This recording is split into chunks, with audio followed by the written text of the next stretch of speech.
Battle for Dream Island is a show that's been running for more than a decade.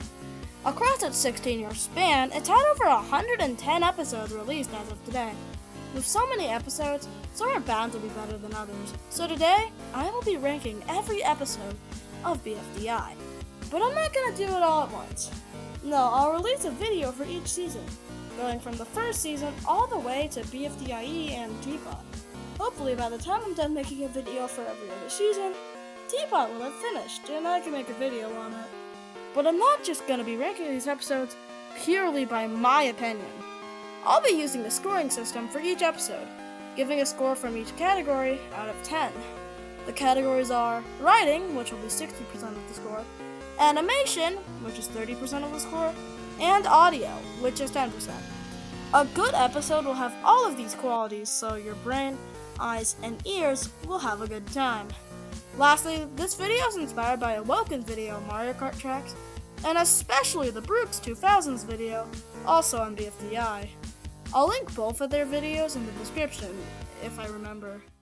And we're starting with everyone's favorite season, Battle for Dream Island Elsewhere. Yeah, the series ends up starting with the first season because I have the least to say about this season, and it's also the shortest. My upload schedule is already terrible, so I wanted to make this video as quick as possible.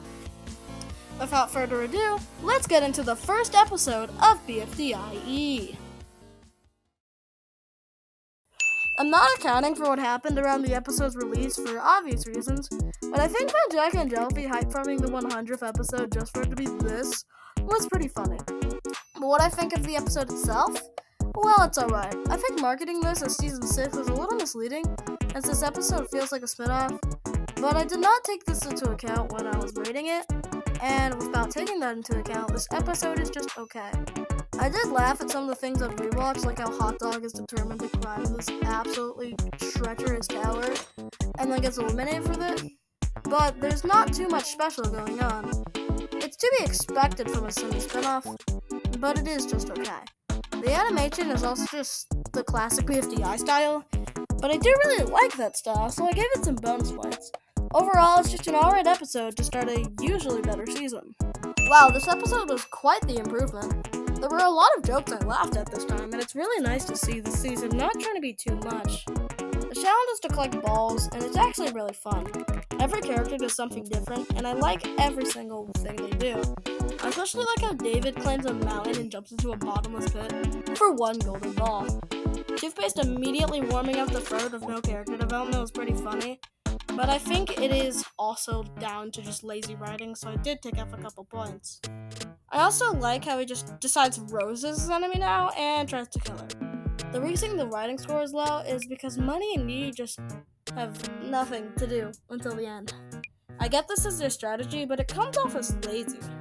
Let's see if everyone's enemies can continue to improve. Seems like the streak of constantly improving continues because this episode is pretty good. I really like the challenge in this episode, and it's executed pretty well. Two-Face using yet another enemy was quite fun, and I really enjoyed their fight. David was also quite funny in this episode when he fought, and I like how he just dies without a sound. But most importantly, Yellowface's ads came back! This was like my favorite part of the first season, and I'm very happy they're back for this episode. Other than that, though, everyone's enemies just pretty much to talk about since it's quite Mess short. this up again, and But you will overall, feel this my episode wrath. is just Got that, henchman? Yes, on a serious note, I'm happy to see these episodes keep improving. First off, I really like how the announcer just gets trolled at the beginning, and I really like the snowy atmosphere that spans the entire episode. The challenge being to get hit by a snowball once is pretty funny, and I like how Sidewalkie and most of the other cast just has horrible aim the whole time. These frosty bugs that appear halfway through are a really fun concept, and I wish they were used more outside of this episode. Also, Rose having a flamethrower and still managing to lose is pretty funny. But yeah, this episode was quite good. This season has been breaking my expectations recently, and I'm happy about that. Let's see if the streak continues in episode 5! It looks like the streak did not continue, unfortunately.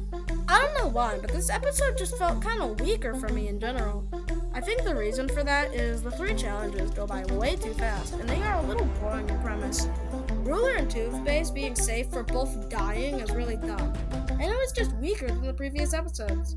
It's still almost a 7 though, and that should be commended. Overall, it's just an okay episode. Not much more to say. And that's what I call a return to form, baby! This episode is my favorite so far, and it was relieving to see the quality go right back up after episodes 5. All of the team's dynamics are really interesting, and this episode is just brilliant of fun.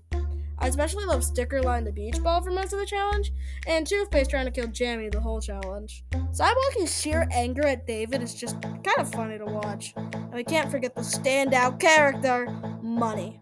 After Ruler shows Money how little he appreciates his henchmen, Money stands up against Ruler. He ends up becoming evil in his own words, which was really fun to watch for the rest of the season.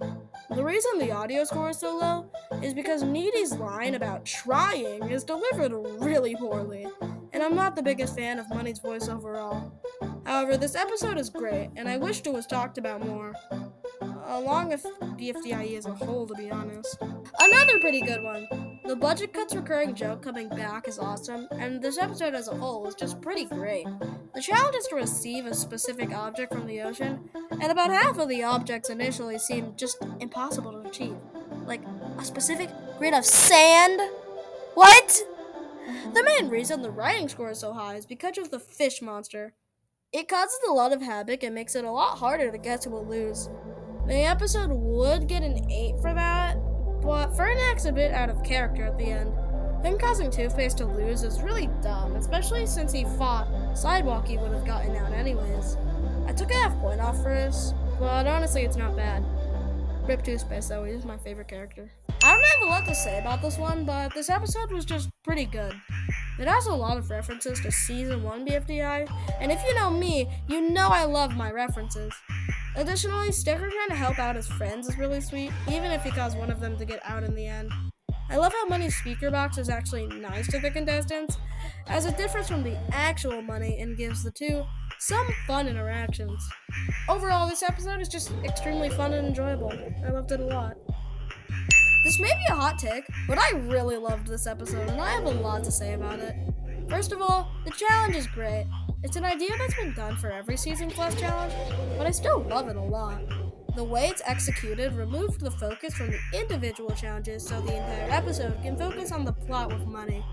Speaking of Money, he's my favorite part of this episode. His initial alliance with Sidewalky was funny, although it was short-lived. The rest of the episode has everyone team against Money so he can lose in the contest, as he had gone evil. The rest of the episode's challenges are really fun, especially with Fern and Money's interactions. This episode is also chock full of references to older episodes, which are my favorite things to see. Overall, this episode is just great, and it's my favorite of the season. Wait, spoil. This may be the hottest take of the list, but I'm not the biggest fan of this finale, to be honest. That's not to say it's really bad, but I think it's a little weak to be a finale. I was a bit harsher on this episode since it is the finale, but it's pretty good for what it is. This challenge is a really neat idea, and I laughed at a couple of jokes, but I just don't think this is a good way to wrap up the season. The voting used being revealed to be voting on the winner was really weird, especially for a season that didn't let us vote on its eliminations. It is a good bait and switch at the very end, but it's not much more than that. I wish I had a lot more to say about this episode, especially since it's the longest episode of this season, but I really don't. Money getting trapped is pretty funny though. And that's the first part of this series. The next video in the series will be on the first season, so get ready for that. I'll see you next time when I use BFDIE Snack as the video for an outro for the 5th time in a row. By the way, if this channel reaches 500 subscribers by the end of the month, I'll do a Q&A. Okay, bye.